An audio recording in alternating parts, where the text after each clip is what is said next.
Unlicensed pot shops have proliferated like cockroaches in the subway, and the state has been trying to swat them down, but it seems like they're fighting a losing battle.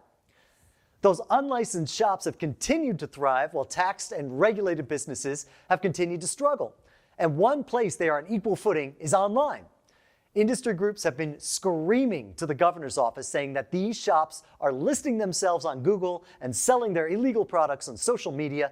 They're utilizing paid advertisements on the platform to pull customers away from legal stores and tax dollars away from the state, and they must be stopped.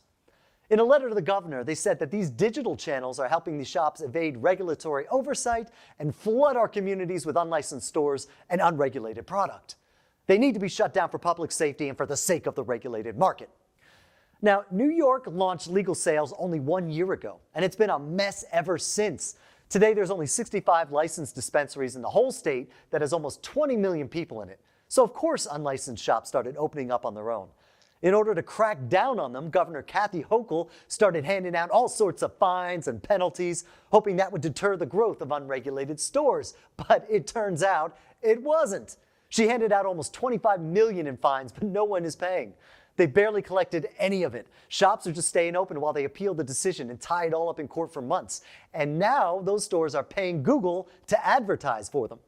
The letter to the governor's office said New York consumers trust the results of a Google search and are being misled on a daily basis by social media companies, search engines, mapping features, and review listings that direct unknowing consumers to unlicensed and illegally operating cannabis stores in New York State.